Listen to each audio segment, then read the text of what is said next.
Okay, YouTube, this is Tanya. I'm back.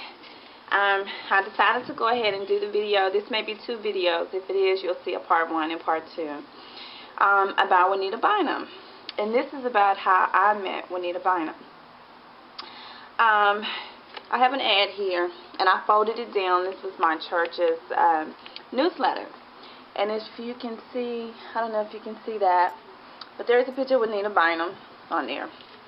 Anyway, it says, Women on the Front Line, August 8th through 11th, 2007. I actually think it was from the 9th through the 12th.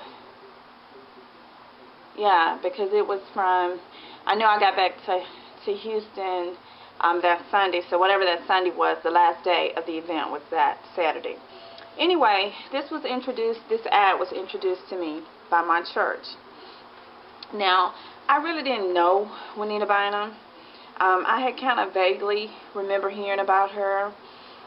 Back when she did No More Sheets, I think it was in 1998, I was in law school, and my focus was my life, everything was just law, so I didn't have a social life. I didn't go to conferences and do all of that. I remember when T.D. Jakes came out with A Woman Thou Art Loose, and to this day I've never been to a Woman Thou Art Loose conference. So I never did get to see Juanita Bynum. Then I remember, excuse me, I remember Juanita coming to my church speaking, and I didn't go see her then. And then she came to our business development conference, which is also in this flyer. I won't show you that part because I think it may reveal my church's name, and I'm trying to keep from doing that. But anyway, this was called a Business Development Strategies meeting, and it was May of 2007, and Juanita Bynum came to my church. Now, she had come, I think in 2006, she came when we acquired our East Campus, and I didn't go that night that she came, but I watched it on the internet, and I thought she was pretty good.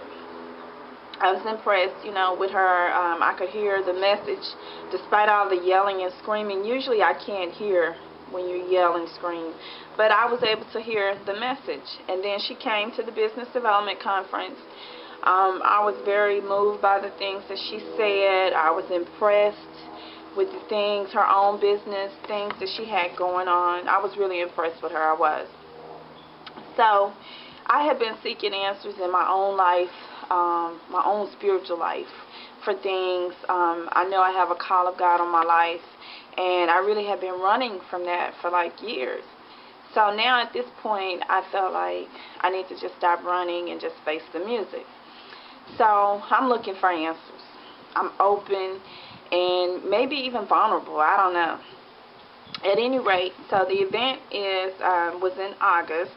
So it gets close to the event. So I'm talking to my girlfriend, and we're both seeking answers. She's a mortgage broker, I'm an attorney, and we got all this stuff going on. Anyway, and if you know anything about the real estate industry, you know that the subprime market crashed. That's what I do, real estate law. And so life changed substantially for me in 2007. And then on a business level. At any rate, so I'm seeking answers about this call, right? So at the last minute, she and I decide that we're going to go to Orlando, because that's where the conference was, Orlando, Florida. So I take my 14-year-old, she take her 11-year-old. We rented a SUV. We drove from Houston to Orlando to get to this conference. That's a 15-hour drive. I've never driven that far in my life ever before. So anyway, we drove there nonstop. We started Tuesday night. I drove the first part of the way, and then my girlfriend drove us into Orlando. We went straight to the hotel, checked in. We left straight from the hotel. Now, we haven't slept. We went to the convention center. It was at the, I don't know, I guess it was the Orlando Convention Center. That may not be what it's called. But anyway, we went to the convention center, and we checked in. We signed up. I forgot how much registration was, but anyway, whatever it was, we paid for both ourselves and for our kids. Then after that, we went back to the hotel, which was just right down the street. We got cleaned up, we came back. Then we sat in line for like hours. I know at least 4 hours, because it was so many women. They were all over the place.